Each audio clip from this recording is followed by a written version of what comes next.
Shouldn't be up here. I should be back in school on the other side of the ocean. Yet you all come to us young people for hope. How dare you?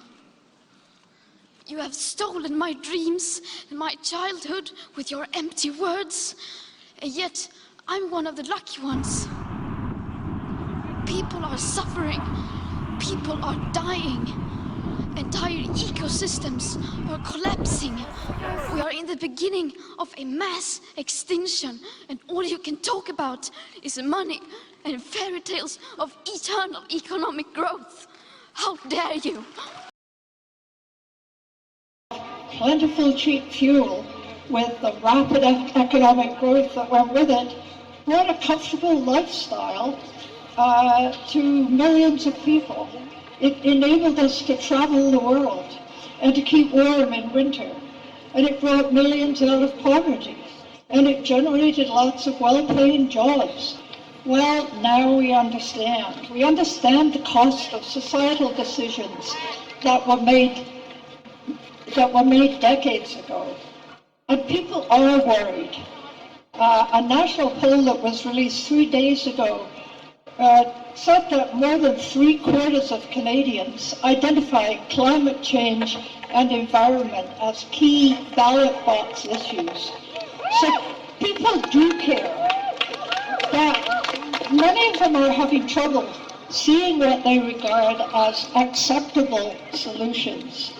As a European Commission leader said a day or two ago, we're trying in half a century to reverse 150 years of economic development that was based on fossil fuels.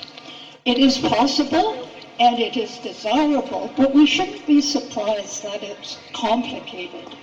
So what is our role as citizens in attacking this very complicated global problem? Well, for a start, we know that succumbing to despair is not a solution.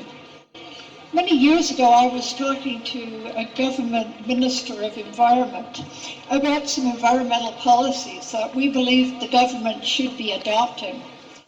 He said, yes, of course, you're right, but the public will to make those changes doesn't exist, he said.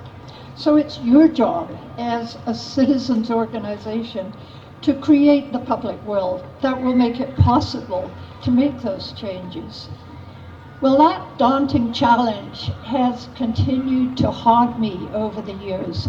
It's our job as citizens to create the public will to do what's required to preserve a livable planet.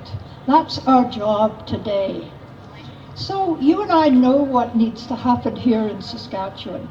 We know our per capita greenhouse gas emissions are much too high. We know we have to make a transition off fossil fuels and create a different kind of economy. We know that energy efficiency and renewable energy are keys to a sustainable future. But at this point, the majority of Saskatchewan people are not demanding the necessary actions from our elected and our business leaders. So if it's our job to change that, let's think about how we can be most effective. The good news is that technically the possibilities for meeting our energy needs without using fossil or nuclear fuels are opening up dramatically. In the past decade, the price of solar and wind power has dropped so much that it's now cheaper to build new electrical capacity from renewables than from coal. So the economics are beginning to work in our favor. And right now there's a real window for change. So in the campaign to maintain a planet that's fit to live in, there are many different roles to be filled by citizens like us.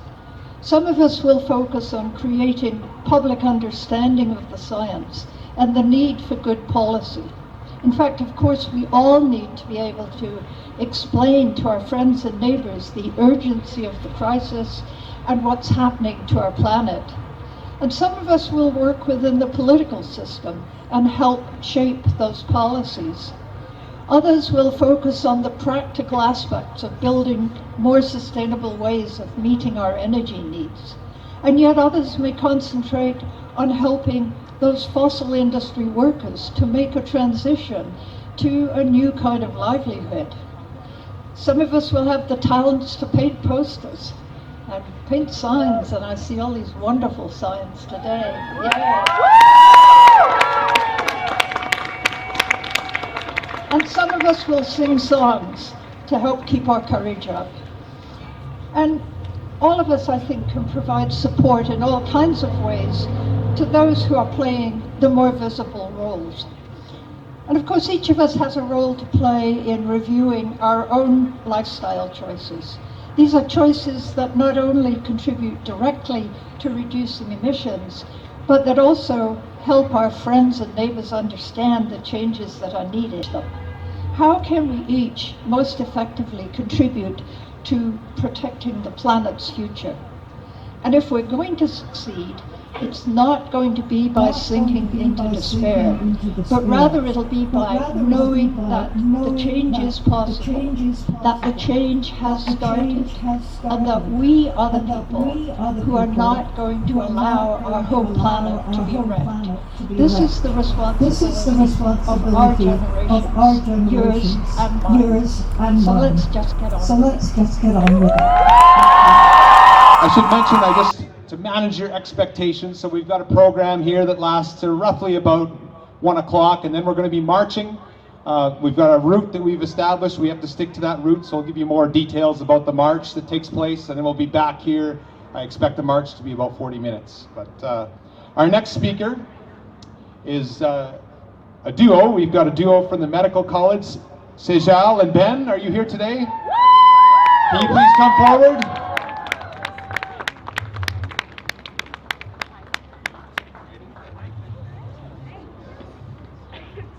Thank you. Thank you.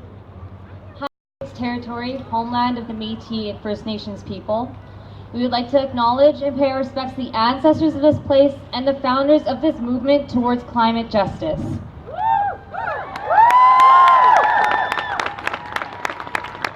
So, as mentioned, my name is Sejal. And I'm Ben. And we are second-year medical students from the University of Saskatchewan.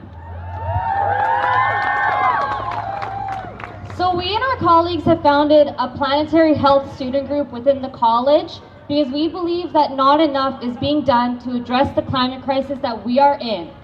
Climate change is affecting the health of our community. I first became interested in climate change, I think I can remember it back to grade 4. I started a school environmental club at my elementary school because I thought that we could recycle more and that we were lacking trees in our backyard. So, unlike Sejal, I'm new to environmental activism. For most of my life, I lived in my own bubble. I felt safe and oblivious to what was going on in the world. I assumed that everything would be okay, that our leaders would take care of the problem. And then last fall, when the IPCC released their report, I realized that our leadership was not taking the initiative they needed to. I was shaken by this realization, and I just felt hopeless. Climate grief is real, but we can't just sit complacent. We need to take these feelings of hopelessness and despair and channel them into real action like all of us are doing here today. So now, with our schooling, we've had the chance to reflect on how climate change will impact the health of the people of Canada and the world. Climate change advocacy matters to us because we can't all be full-time policymakers. We have jobs and classes and families. Among our local activists, Sejal and I had the chance to speak at City Council in September to support the motion to pass the City of Saskatoon Climate Adaptation and Mitigation Strategic Plan. We wanted to support this important motion because we know that climate policy decisions are health decisions. This motion was passed. This is proof that positive things are happening in certain areas, but there are many other things that still need to be done. So the science of this report and many others says that we are seeing trends towards wetter, warmer, and wilder conditions. These trends are only going to continue to progress and worsen unless action is taken. From a health perspective, worsening allergies, asthma attacks, heat stroke, new invasive vector-borne diseases are all threats that are creeping up on us and threatening the health of our communities. Climate change is going to affect what we call social determinants of health. These are different factors that influence individuals' lives in unique ways. These factors include things like housing, food security, water security, job security, access to sufficient health care, and socioeconomic status. Water, soil, and air are the ultimate determinants of health. So caring about planetary health falls within what we need to care about as future physicians. Climate change affects the health of people in Canada and throughout the world, but climate change is inequitable, meaning that it affects most of us that have the least, often who are the least responsible. However, climate change is all-encompassing, and it will affect every single living thing on this planet. The science is settled. It doesn't matter who you are, what you do, where you came from. This affects all of us. It is time to put aside the things that divide us and speak as one voice demanding a future for this planet.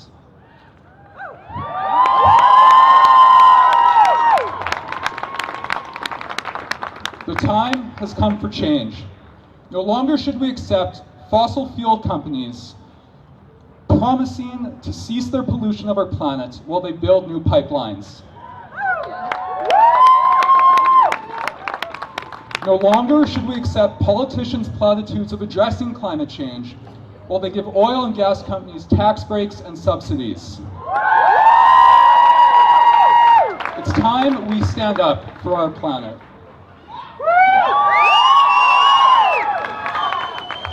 We want to acknowledge the youth who are missing school today to fight for a brighter future.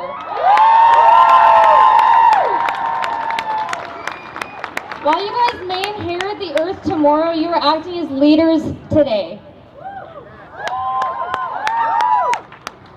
And to those who are missing work or other commitments for the betterment of this planet, this could not be done without your support.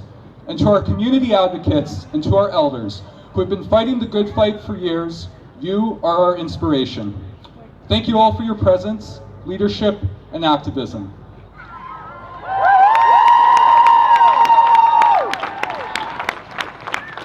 This fight for our future will not be easy, but as the waters are rising, so are we.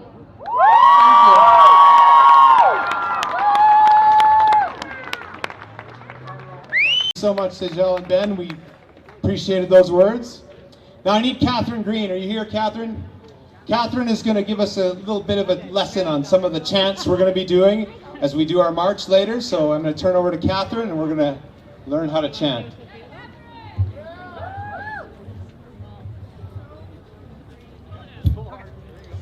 All right, so I'm going to climb up on the flower bed so I can see you all. I don't know if you know this, but singing together has been scientifically proven to overcome despair and to build courage, which is what we need, as Anne was saying, and it's a great antidote to eco-anxiety. So I hope you're all going to sing along today. We have a number of chances for you to do that. Even if you don't think of yourself as a singer, this is your opportunity to just raise our voices together. So the first song is very simple. The words are simply, "We are unstoppable, another world is possible." And I'll start singing and invite you all to join in. And you might want to move a bit too, because I know it's chilly out today. We are unstoppable, another world is possible. We are unstoppable, another world is possible. We are unstoppable, another world is possible. We are unstoppable, another world is possible. We are unstoppable, another world is possible. Whoa, you guys sound awesome. That's great. This next one, I'm just going to do call and response. So I sing a line and then you sing it back to me. It goes like this. Climate justice is what we need. Climate justice is what we need. Not billionaires and corporate greed. Not billionaires and corporate greed. Climate justice is what we need. Climate justice is what we need. not pipelines and oily seas. Climate justice is what we need. Not fossil fuels and cutting trees. Woo! Thank you. Fantastic. And I know the students have even more chants, so if you like chanting, we're going to be doing some whole lot of that as we do our marching later today. Please welcome Trudy from the Saskatoon Peace Coalition. Message is a little different today, but it's all connected. Wars and crimes against humanity. Wars are crimes against the earth and its environment. I looked for information on the number of dead that were killed in wars since the early 1900s, and the figures are staggering. It's in the billions. So it follows that the earth, its ecosystems, our oceans, our rainforests have been hit and damaged as well, many beyond repair. What happens in war besides horrific deaths to humans? Fires, water contamination, windstorms, wildlife extinction, crop failures, dying marine life, and so much more.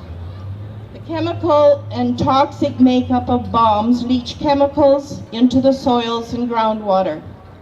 Since the world wars in Vietnam, we know that hundreds of thousands of chemical agents were employed, herbicides and defoliants like Agent Orange and napalm. Military activities produce extensive amounts of greenhouse gases and cause resource depletion. The U.S. military is estimated to be the #1 fossil fuel consumer in the world. The Pentagon's Director of Environment Safety and Occupational Health has stated that they work with approximately 39,000 contaminated sites. In Canada, the Department of National Defence readily admits it's the largest consumer of energy of the Government of Canada and a consumer of, quote, high volumes of hazardous materials, which remain there. We should be loudly protesting our government's plans to spend billions on fighter aircraft and warships. It's something like 19 billion and 17 billion. Funds should go to clean the environment, green energy, and not least to the elimination of nuclear weapons.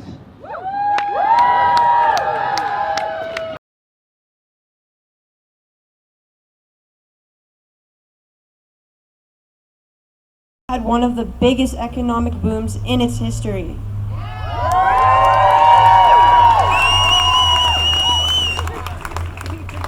Saskatoon Public Schools had to cut $5 million in spending for this upcoming year, yet the provincial government has spent well over $5 million fighting the federal government's carbon tax in court. My class, showing although our education system took a hit, we are not rolling over and letting this pass.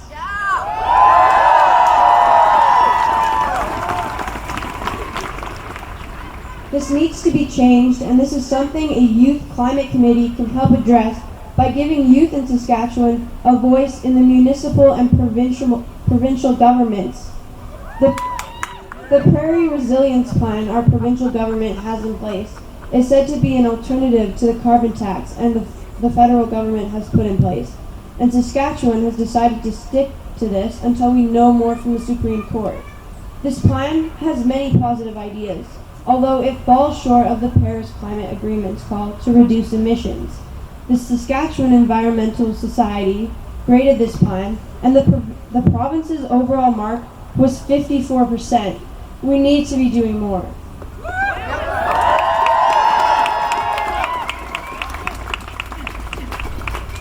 SaskPower's recent announcement to cancel the net metering rebate and even the ability to use solar in a net metering capacity is a huge hit to the solar industry, which is quickly on the rise here in the province. A policy like this stems from the provincial government and we as voters and future voters should all be communicating our displeasure to our representatives. The International Governmental Panel laid out that we have 10 more years to make drastic changes to how we produce energy and live or face the consequences of our inaction. Students and allies are here today to show that we are not going to stand. Okay, thank you, Glenn. So, my name is Lauren, and I'm here to talk about the importance of youth representation in all aspects of decision making. In 2016, there were 28,120 young people between the ages of 10 and 19 living in Saskatoon. This number is constantly growing, and we are a population that cannot be ignored. We've grown up in a time of global change. We have felt the pressure of climate change, economic turmoil, and global tension. Despite this, we are not taken seriously in conversations surrounding our very livelihood.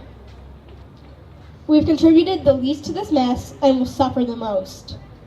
In 2018, the UN declared that we have until 2030 to make massive change in order to keep our warming to moderate levels below 1.5 degrees Celsius. In 2030, I will be 26 years old. We will barely be adults, yet we will face the knowledge that we have reached the limit on a planet that does not belong to us. This should anger us. This should anger everyone. Because of this and so many other reasons, young people everywhere are taking our future into our hands. Youth leadership is everywhere.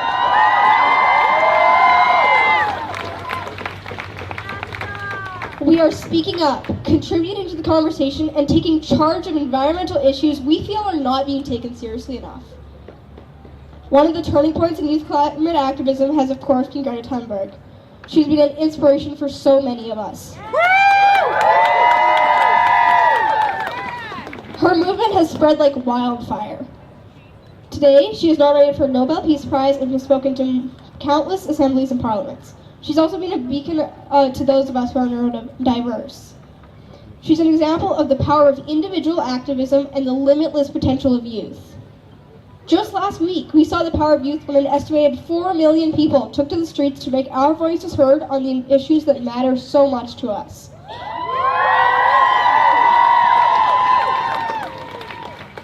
Saskatoon needs young people at the forefront of conversations about environmental policy. This is entirely possible as many communities around the world have been doing this for years. Cities like Portland, Oregon are taking action to involve youth, and we need to be more like them. They have a youth climate council that meets once a week and works closely with the municipal government to ensure youth voices are heard and taken into account. Saskatoon needs an advisory group like this one, as it is our future and we need to demand a seat at the table.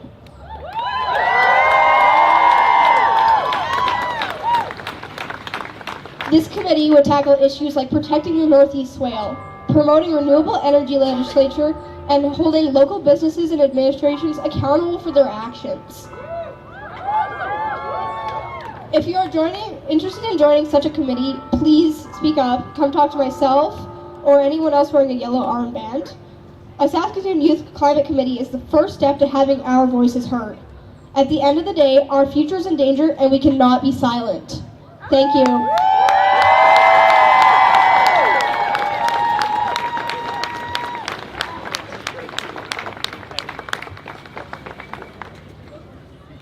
Thank you so much, Lauren. I guess I was wrong. We actually now have 2 more speakers. So can I get Emma to come to the mic? Good afternoon, everyone. My name is Emma Shawn, and I'm a junior at Bethlehem Catholic High School. I would first like to begin by recognizing the amazing speakers that spoke before me and the amazing people that have yet to speak. I would also like to acknowledge that we are on Treaty 6 territory, the homeland of the Métis. I am still a child. I am full of dreams, hopes, and faith. When we used to talk about what we want to be when we grew up in school, I always thought about exciting and powerful careers like being a doctor or a teacher. But I also deep down thought about the one role I knew I was being called to fulfill, being a mother. I have always loved kids and the innocence they have. I am not yet a mother and won't be for a long time. I'm sorry. Because I'm still a kid, but my rosy bubble of happiness and peace that that I grew up in has been popped.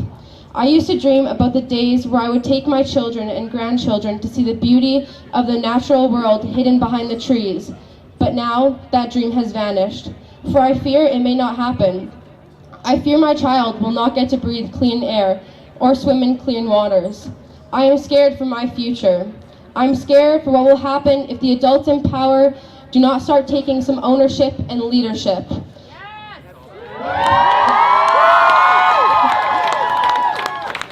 I do not want to be scared for my future. I want to be back in my rosy bubble, but unfortunately I cannot go back there because if I'm not out here marching, no one will be. This is not how children should be spending their Fridays. We should be in school, but we cannot be in school unless the adults with power start listening to what we are saying. I want you to realize that we are all scared. You talk about making our city safe by lowering crime rates or putting up more streetlights, but our city will never be safe unless we start taking action in the biggest crisis our world has ever seen, the climate crisis. We need help. We must all unite together and help save not only our planet, but also the future of coming generations. I want you all to be worried and start acting like this is a crisis. I want my future back. I want to give the future generations their future back, but I cannot do it alone. We need the adults in charge to start doing what they were elected to do so that us kids can be kids again.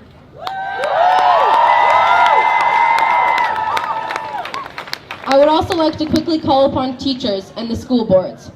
I do not think you realize how much power you have.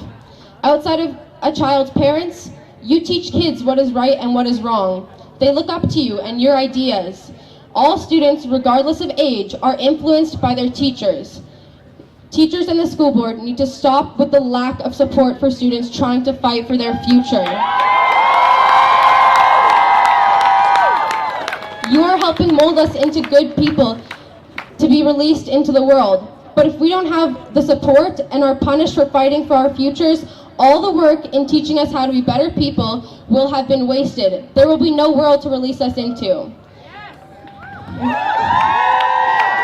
Please show all us students that you care about our futures and what we will make of them, and help support and teach us through this fight. Thank you.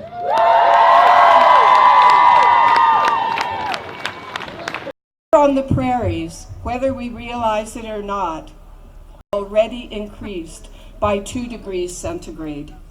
Even with immediate and decisive action,